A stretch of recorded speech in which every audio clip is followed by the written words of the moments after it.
Biology chapter 2 structure of chromosome cell cycle and cell division. तो जब हम लोग ये नाम सुनते हैं क्रोमोसोम, तो सबसे पहले क्वेश्चन हमारे दिमाग में क्या आता है? What is chromosome? क्रोमोसोम है क्या?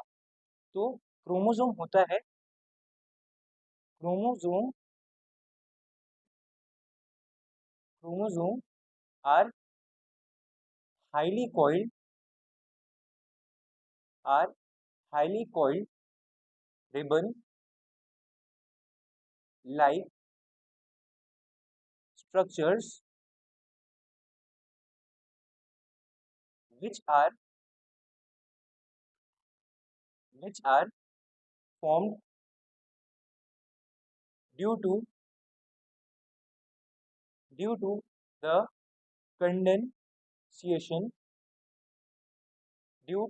the condensation of chromatin fiber। तो ये तो डेफिनेशन हो गई। अब एक क्रोमोसोम दिखता कैसा है? क्रोमोसोम का शेप स्पाइरल टाइप होता है। वो बिल्कुल स्पाइरल शेप का दिखता है। वो दो स्पाइरल शेप जब कंबाइन होते हैं, मतलब दो आइडेंटिकल सिस्टर क्रोमेटिड्स जब कंबाइन होते हैं एक अटैचमेंट पे, जिसे सेंट्रोमियर कहते हैं, वो एक क्रोमो वो एक क्रोमोसोम बनाते हैं। तो उसका स्ट्रक्चर कुछ ऐसा होता है। ये देखो, ये देखो, कुछ ऐसा दिखता है हमारा क्रोमोसोम। ये हो गया हमारा सेंट्रोमियर।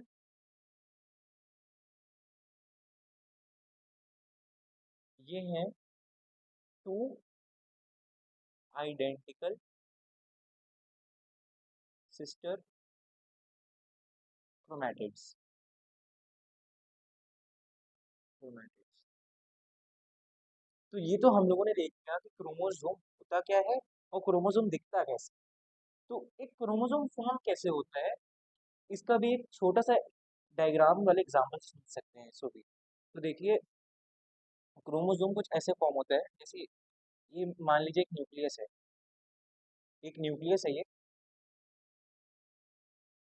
इसके अंदर ये जो थ्रेड लाइक अपीयरेंस है, ये सब होते हैं क्रोमैटिन फाइबर। क्या होता है ये? Chromatin chromatin fibre. ये क्रोमैटिन फाइबर सेकेंड स्टेज में आके थिकन होते हैं और थोड़ा कंडेंसेशन इनका होना शुरू हो जाता है, जैसा कि ऊपर पता चला है अभी। देखिए, ये क्रोमैटिन फाइबर थोड़े थिकन हो गए और साथ में मिलने लगे। थिकन होते होते साथ में मिलने लगे। और थर्ड स्टेज पे आके क्रोमोसोम फॉर्मेशन कंप्लीटली पूरी तरीके से हो जाती है। देखिए, अब यहाँ पर बन गया क्रोमोसोम। क्रोमोसोम यहाँ पर कंप्लीटली रेडी हो गए। ठीक है, क्रोमोसोम कंप्लीटली रेडी हो गए। बस दिस इज ये बस एग्जांपल के लिए था। एक एग्जांपल के लिए था ताकि ऊपर का चीज़ अच्छे से क्लियर हो जाए। तो आइए, अब हम लोगों ने ये तो समझ लिया कि क्रोमोसोम होता क्या है, क्रोमोसोम दिखता कैसा है, क्रोमोसोम बनता कैसा है। अब ये देखते हैं हम लोग कि क्रोमोसोम डिस्कवर किसने किया। Now let's study about the discovery of chromosome. तो क्रोमोसोम को डिस्कवर करा था एक German scientist, Walter Flemming. Scientist का नाम क्या था? Walter, WALT, Walter Flemming. Walter Flemming. कब कब किया था? 1882 में। 1882 में डिस्कवर किया था। उन्होंने एग्जामिन करा था एक salamander cell. Salamander salamander cell को उन्होंने इसके एक माइक्रोस्कोप के नीचे एग्जामिन किया था। और उन्होंने जब वो एग्जामिन किया, तो उन्होंने पाया कि जो सैलामेंडर सेल है, वो रैपिडली डिवाइड होता जा रहा है, कंटिन्यूसली रैपिडली डिवाइड होता ही जा रहा है। और उस डिवीजन को उन्होंने माइटोसिस नाम दिया। माइटोसिस, उस डिवीजन को उन्होंने माइटोसिस नाम दिया, जिसका मतलब होता है thread like divisions. Thread like divisions. Okay, इतना क्लियर है। अब हम लोगों ने ये भी देखा कि क्रोमोसोम डिस्कवर किसने किया था, और ये भी देख लिया कि क्रोमोसोम में जो सेल में डिविजन्स होती हैं वो किस टाइप से होती हैं, किस तरह से होती हैं। मतलब थ्रेड लाइक अपीयरेंस में उनकी डिवीजन होती है और उस प्रोसेस को माइटोसिस कहते हैं। अब आते हैं अपनी नेक्स्ट स्टेज पे, जो है नेक्स्ट टॉपिक पे, जो है क्रोमेटिड, क्रोमैटिन। जैसा हम लोगों ने अभी ऊपर क्रोमैटिन फाइबर देखा था, तो क्रोमैटिन भी एक तरह का सब्सटेंस होता है जो क्रोमोसोम फॉर्मेशन में हेल्प करता है। और जो क्रोमैटिन होता है उसमें दो मेन कॉन्स्टिट्यूएंट्स है जो उसमें प्रेजेंट होते हैं। वो दो मेन कॉन्स्टिट्यूएंट होते हैं डीएनए एंड हिस्टोन्स। दो मेन कॉन्स्टिट्यूएंट होते हैं DNA and histones and histones. DNA क्या होता है? Deoxy ribonucleic acid. And histones क्या होता है? They are non particular type of protein. क्या जाने? डीएनए जिसका फुल फॉर्म होता है डीऑक्सी राइबो एसिड, और हिस्टोन्स जो एक टाइप का प्रोटीन है। ये ये क्रोमोसोम के फॉर्मेशन में हेल्प करता है और क्रोमेटिन फाइबर में प्रेजेंट होता है। तो अब क्रोमेटिन के बारे में समझ लिया। अब मेन आता है कि डीएनए के जो स्ट्रैंड्स होते हैं वो कैसे फॉर्म होते हैं। डीएनए स्ट्रैंड्स ये क्या होता है, ये भी क्वेश्चन एक हमारे दिमाग में अराइज होता है। तो डीएनए स्ट्रैंड्स वो होते हैं, उनका भी कुछ ऐसा स्पाइरल शेप होता है, इस टाइप से फॉर्म होते हैं। इनके बीच में इनके बीच में कुछ नाइट्रोजनस बेस की बॉन्डिंग होती है, जो होते हैं adenine, guanine, cytosine and thymine. जैसे ये देखिए, डीएनए स्ट्रैंड के बीच में ये लैडर लाइक अपीयरेंस, ये लैडर लाइक जो अपीयरेंस होती है, ये इस लैडर लाइक अपीयरेंस में नाइट्रोजनस बेसिस कंबाइन होते हैं। नाइट्रोजनस बेसिस नाइट्रोजनस बेसिस इसमें कंबाइंड होते हैं। ठीक है, तो नाइट्रोजनस बेसिस से पहले भी कुछ चीज़ें हैं जो हमें जाननी है। सबसे पहले जो डीएनए स्ट्रैंड होता है वो होता है कंप्लीट रिपीटेशन और compose of repetition of nucleotides. Nucleotides, हाँ, nucleotides, complete repetition of nucleotides. Nucleotides nucleotides क्या कंटेन करते हैं? मेन थ्री कंपोनेंट्स, ये थ्री कंपोनेंट्स में डिवाइड होते हैं।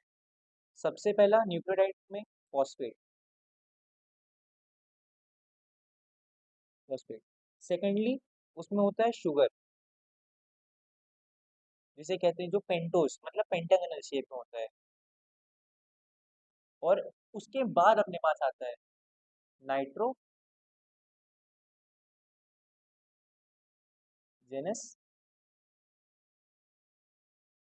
थोड़ा सा स्पेलिंग एरर होता है, nitrogenous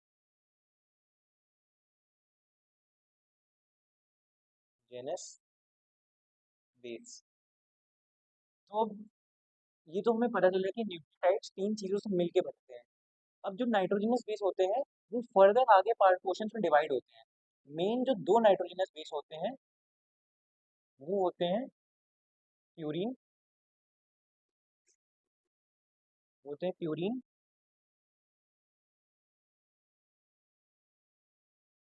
and purines and pyrimidines।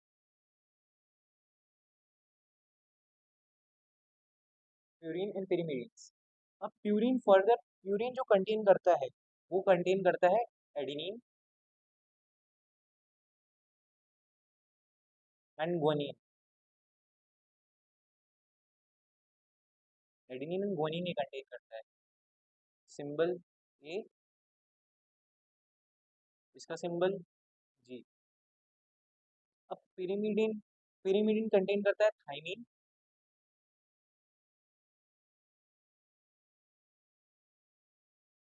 Cytosine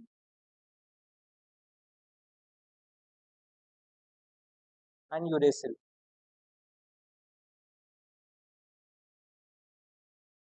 symbol U, symbol C, symbol T.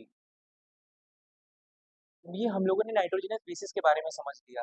अब नाइट्रोजनस बेसिस, इनमें यूरेसिल एक ऐसा कंपोनेंट है जो केवल आरएनए में प्रेजेंट होता है। Uracil is the only component which is present in RNA. Uracil is the only component which is present in RNA.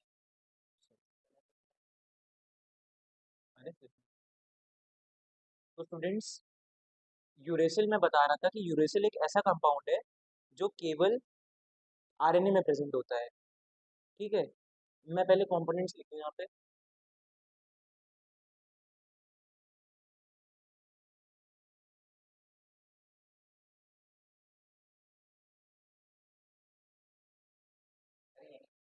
DNA में जो कंपोनेंट प्रेजेंट होते हैं वो हैं, DNA contains adenine, guanine, cytosine and thymine.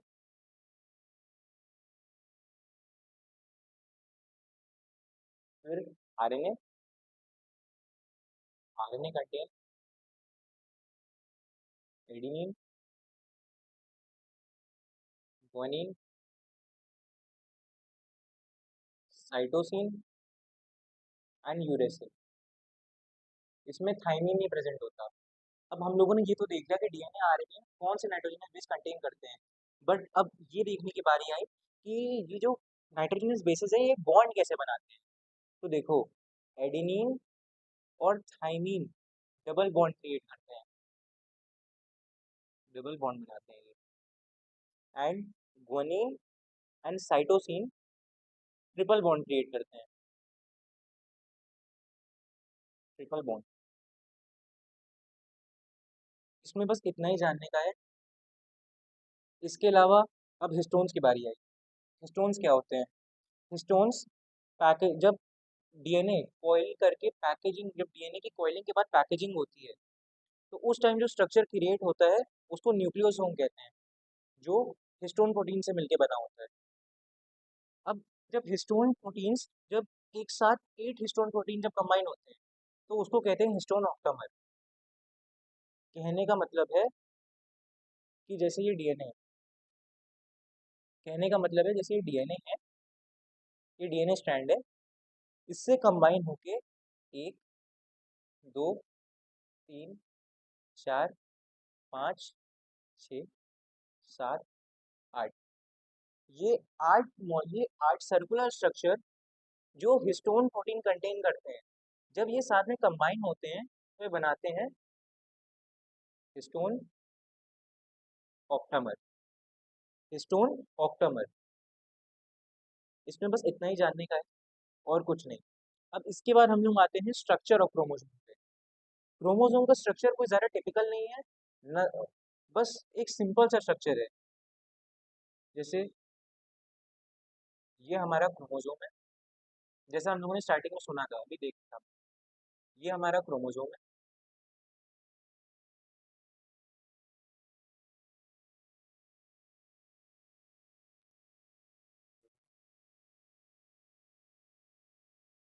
ये हमारा क्रोमोसोम है, ये बीच में सेंट्रोमियर है।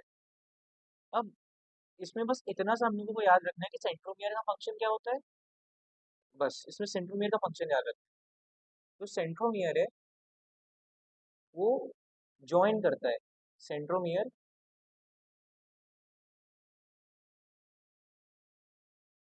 Centromere is a point of attachment. Centromere is a point of attachment between the two sister chromatids. मतलब जो सेंट्रोमियर है वो एक अटैचमेंट का काम करता है दो सिस्टर क्रोमेटिड्स के बीच में। अब स्ट्रक्चर ऑफ क्रोमोसोम तो हम लोग ने समझ लिया कि क्रोमोसोम बस ऐसे बनता है, ये बहुत सिंपल सी चीज़ है। इसके बाद जो मेन चीज़ आती है वो होती है जीन्स। जीन्स क्या होते हैं? What are genes? What are genes? Genes एक सिंपल वे में क्या है, तो एक ऐसी इंफॉर्मेशन या एक ऐसी चीज़ जो पेरेंट्स से ऑक्यूल में ट्रांसफर होती है। मतलब genes are heredity information transferred from parents to offsprings. Okay, तो ये हम लोगों का हो गया। ये हम लोगों ने समझ लिया क्रोमोसोम का स्ट्रक्चर कैसा होता है, जीन्स कैसे, और gene what is a gene, gene होता क्या है। बस इसमें इतना ही पढ़ने की जरूरत है, इसके आगे एग्जामिनर कुछ नहीं पूछता है इसमें। और बस इससे ज़्यादा क्रोमोसोम नंबर आप याद करना है आपको। क्रोमोसोम नंबर, कितने नंबर ऑफ क्रोमोसोम प्रेजेंट होते हैं। तो देखिए, male cell, male cell and female cell दोनों में, दोनों में 46 46 क्रोमोसोम प्रेजेंट होते हैं, जिनको साथ में मिलाओ तो 23 pairs, 23 pairs of chromosomes, chromosomes जिसमें से, जिसमें से 23rd पेयर, 23rd, ये अकेला पेयर जो होता है वो सेक्स क्रोमोसोम होता है।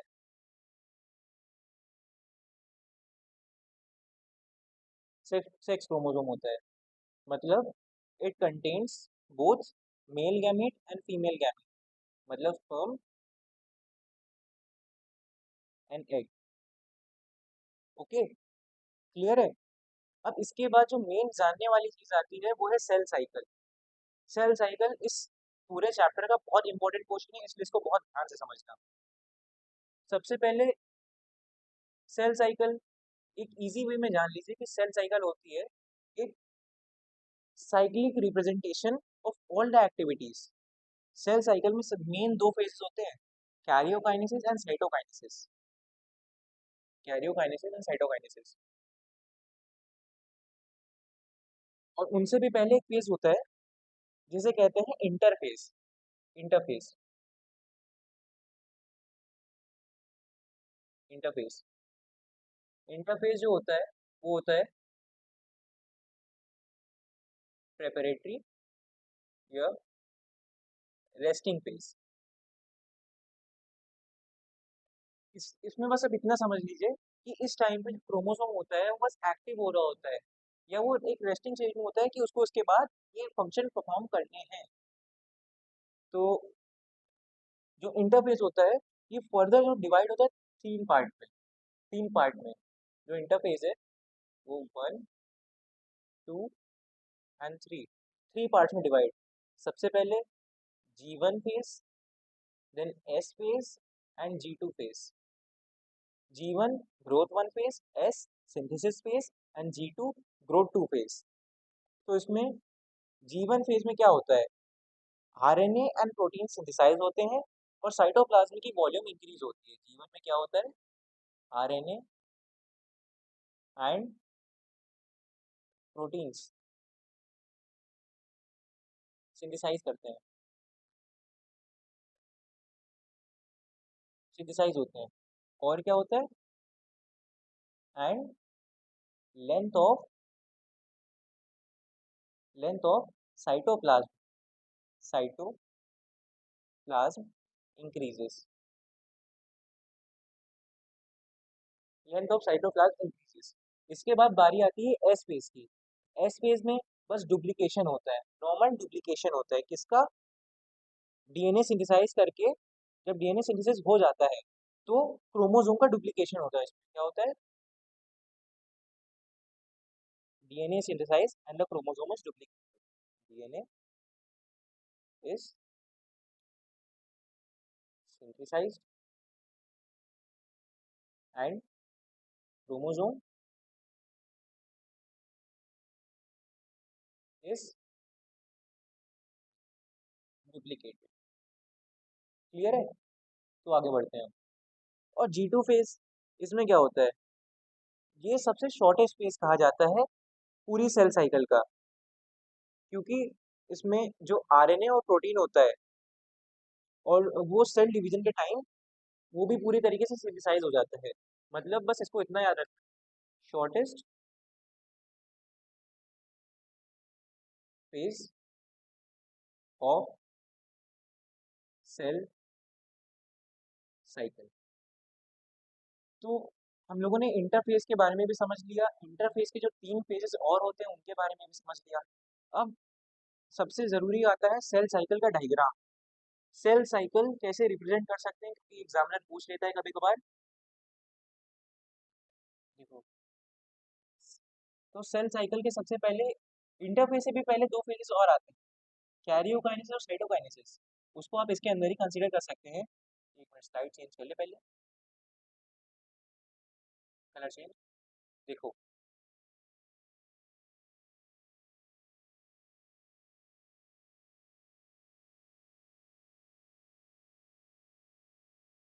नहीं, ऐसे करना पड़ेगा। देखो, सबसे पहले आता है जीवन फेज। जीवन फेज के बाद आता है एस फेज, एंड देन उसके बाद आता है G2 फेज। ठीक है? और इन फेजेस, जो ये फेजेस होते हैं, ये कैरेक्टराइज्ड होते हैं इससे। पहले इसमें होती है माइटोसिस। माइटोसिस में भी 2 टाइप की डिविजन्स और आती हैं। एक होता है कैरियोकाइनेसिस,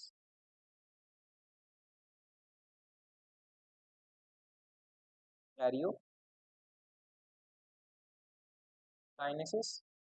और एक होता है साइटोकाइनेसिस।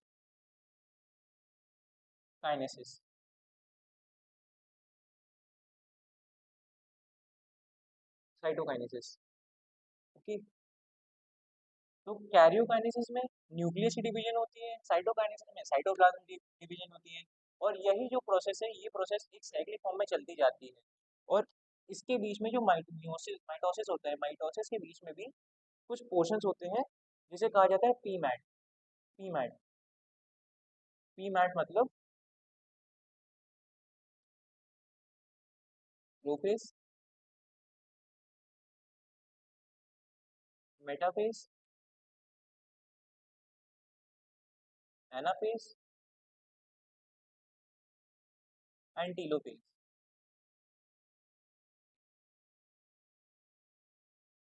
ये इधर ही ऐड कर ले, स्पेस कम है इसलिए मैंने यहाँ पे नहीं लिखा।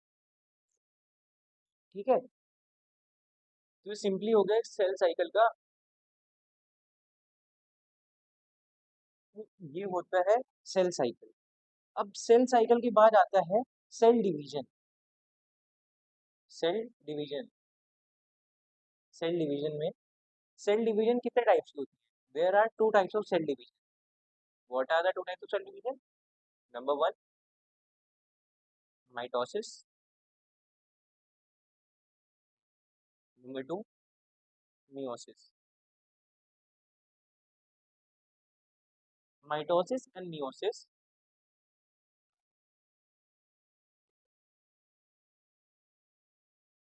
माइटोसिस एंड मियोसिस में सबसे पहले माइटोसिस में होता क्या है? इसमें डिप्लॉइड डिप्लॉइड सेल फॉर्मेशन होती है। डिप्लॉइड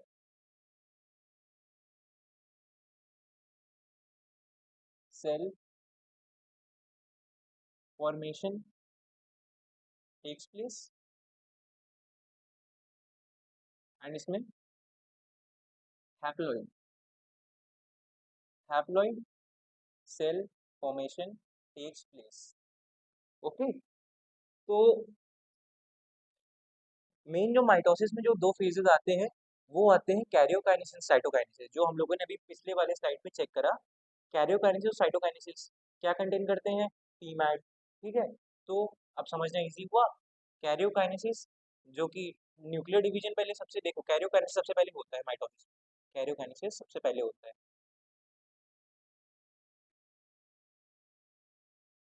कैरियोकाइनेसिस सबसे पहले होता है। कैरियोकाइनेसिस में न्यूक्लियर डिवीजन होता है, न्यूक्लियस और न्यूक्लियर डिवीजन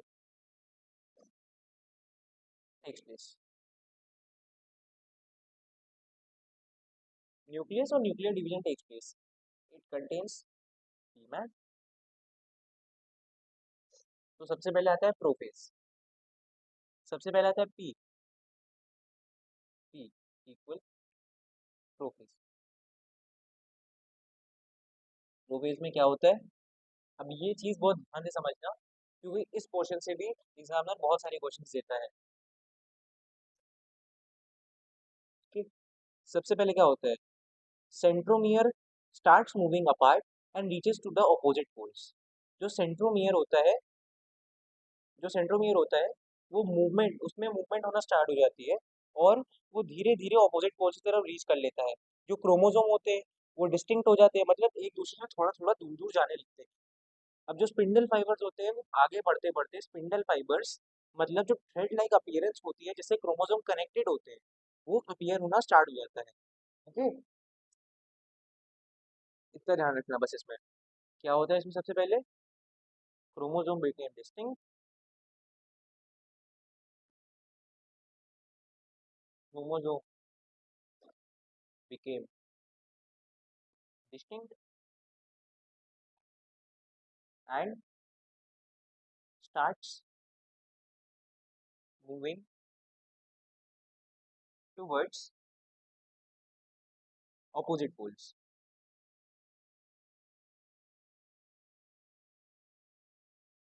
ओके, ये भी क्लियर है।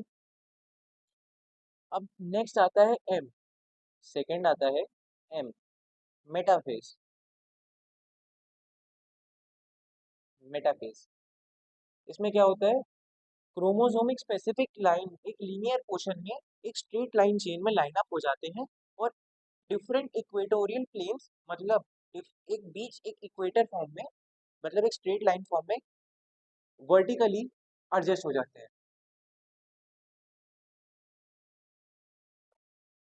वर्टिकली अरेंज हो जाते हैं। ठीक है, तो इसमें क्या समझ आया, क्रोमोसोम्स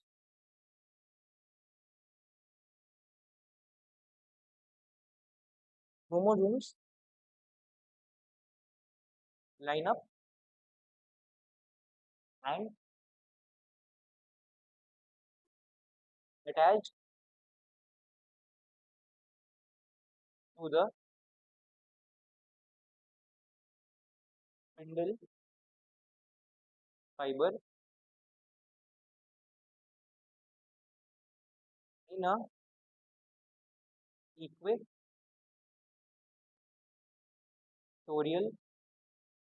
प्लेन। चलो अब बढ़ते हैं, पी हो गया, एम हो गया, ए पे आते हैं एनाफेज। एनाफेज, एनाफेज, तो एनाफेज में क्या होता है, एनाफेज में भी, एनाफेज में सबसे पहले जो सेंट्रोमियर होते हैं, जो स्पिंडल फाइबर से अटैच होते हैं, वो डिवाइड हो जाते हैं और स्प्लिट हो जाते हैं टू में, और टू आइडेंटिकल सिस्टर क्रोमेटिड्स में एक अपने ऑपोजिट साइड्स पे, मतलब ऑपोजिट प्लेन्स पे दोनों आके अटैच होना स्टार्ट हो जाते हैं।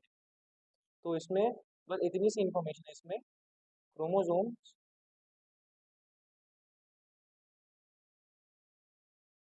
Divide and splits, chromosome divides and splits and two different chromatids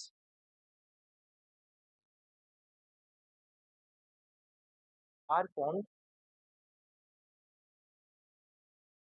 and get attached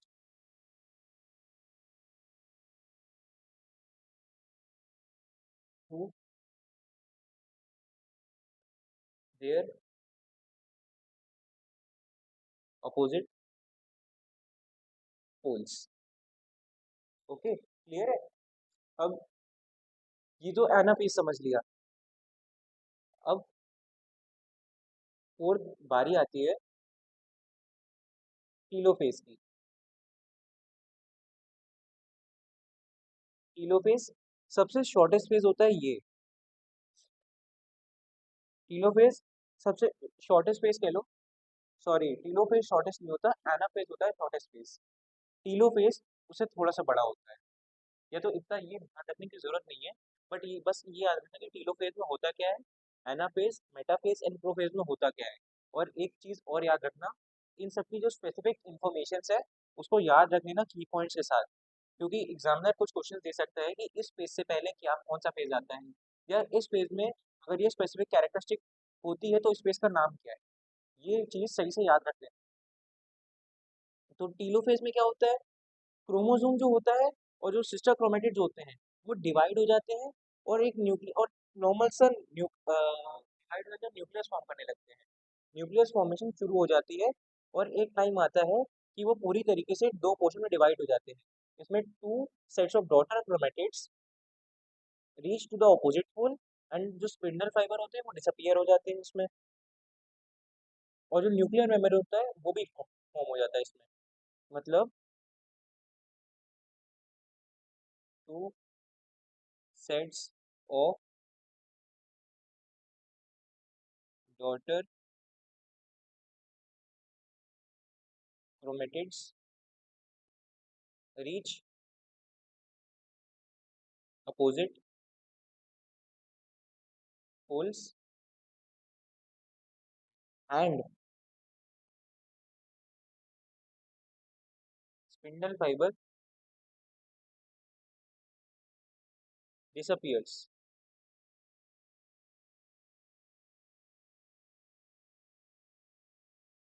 and nuclear membrane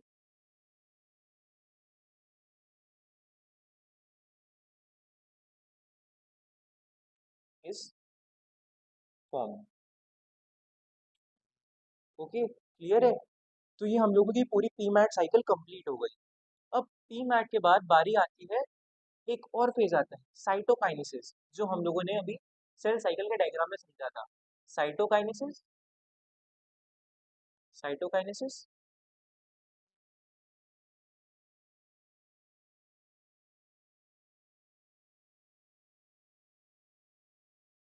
division of cytoplasm, division of cytoplasm. इसमें जो दो identical sister chromatids PMAT के टाइम बने, वो स्प्लिट होके दो डॉटर न्यूक्लियाई या दो डॉटर न्यूक्लियाई में सेपरेट हो जाते हैं, और एक और डिफरेंटली अपनी लाइफ जीने लगते हैं। देखो, ये अब हम लोग जो स्टार्टिंग से करते हुए आ रहे हैं, सबसे पहले हम लोगों ने क्या सबसे पहले हम लोगों ने समझा कि क्रोमोसोम होता क्या है, वो हम लोगों को समझ आ गया। उसके बाद डिस्कवरी हम लोगों ने जानी किसने करी। उसके बाद हम लोगों ने जाना कि क्रोमेटिड क्या होता है, क्रोमेटिड के कितने कंपोनेंट्स होते हैं, नाइट्रोजनस बेस कितने टाइप्स के होते हैं।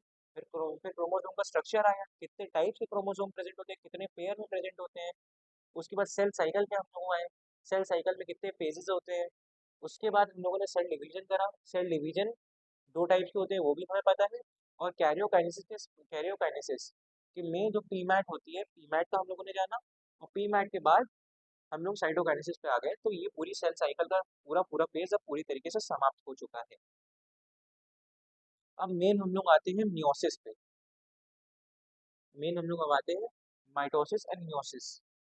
तो हम लोग माइटोसिस हम लोगों ने करा था। माइटोसिस में हम लोगों ने देखा हेड लाइक डिवीजन होती है, और वो डिप्लॉइड फॉर्म में होती है। माइटोसिस में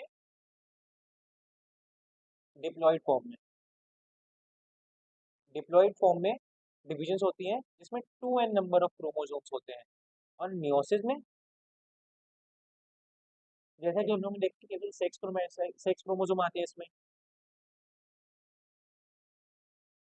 सेक्स क्रोमोसोम्स आते हैं इसमें। तो इसमें केवल n इसमें डिप्लॉयड, इसमें हैप्लॉइड, इसमें डिप्लॉयड, इसमें हैप्लॉइड। बस इसमें इतना ध्यान रखना है, इससे ज़्यादा इसमें कुछ भी ध्यान रखने की ज़रूरत नहीं। अब जो मेन बात आती है, उसमें एक दो फेज, उसके अंदर दो कंडीशंस आती हैं। एक कियाज्मा आता है और एक क्रॉसिंग ओवर आता है। क्या आता है? कियाज्मा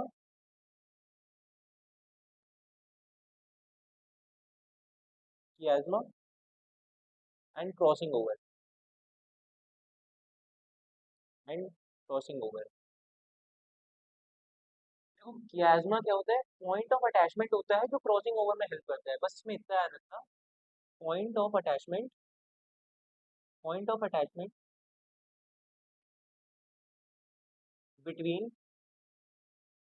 to homologous homologous pair of chromosomes which helps in which helps in crossing over।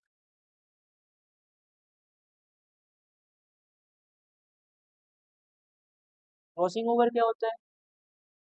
Crossing over एक बहुत सिंपल से प्रोसेस है जिसमें two identical sister chromatids present होते हैं और उनका एक एक कंपोनेंट एक दूसरे में ट्रांसफर हो जाता है। मतलब a process in which the process in which exchanging exchanging या exchange of chromatids, exchange of chromatids takes place। मतलब कहने का, जैसे मान लो ये हमारा क्रोमोसोम, ओके, ये एक क्रोमोसोम है और ये हमारा दूसरा क्रोमोसोम। ये क्रोमोसोम इसके ऊपर है, ये क्रोमोसोम, ये हो गई स्टेज कियाज्मा की। कियाज्मा मतलब ये जिसमें अटैचमेंट पॉइंट एक होता है। अब यही स्टेज पे अगर अपन आए क्रॉसिंग ओवर पे, तो क्रॉसिंग ओवर का पूरा स्टेटस डिफरेंट है। जैसे ये हमारा क्रोमोसोम, ठीक है, तो इसका जैसे ये उधर उधर ये पोर्शन उस पर अटैच हुआ आके, तो जो हमारा क्रोमोसोम है उसका ये पोर्शन आधा ये वाला क्रोमोसोम ले ले, और ये जो हमारा दूसरा वाला क्रोमोसोम, ये वाला, इसका हाफ पोर्शन ये वाला क्रोमोसोम ले लेगा। तो देखिए हमारा पूरा चैप्टर यहाँ पर खत्म होता है। अभी तक हम लोगों ने जितना पढ़ा को समझ आया हो तो लाइक करिएगा, सब्सक्राइब करिएगा और अपने दोस्तों में शेयर करिएगा। बाकी ये जितनी भी इन्फॉर्मेशन है इसका पूरा लिंक हम आपको डिस्क्रिप्शन में प्रोवाइड कर देंगे। Thanks for watching. ये कुछ क्वेश्चंस हैं, ये दो क्वेश्चंस हैं, इसके आप आंसर कमेंट सेक्शन में ज़रूर से दीजिएगा। अगर नहीं आता हो तो हम लोग आपको प्रोवाइड कर देंगे।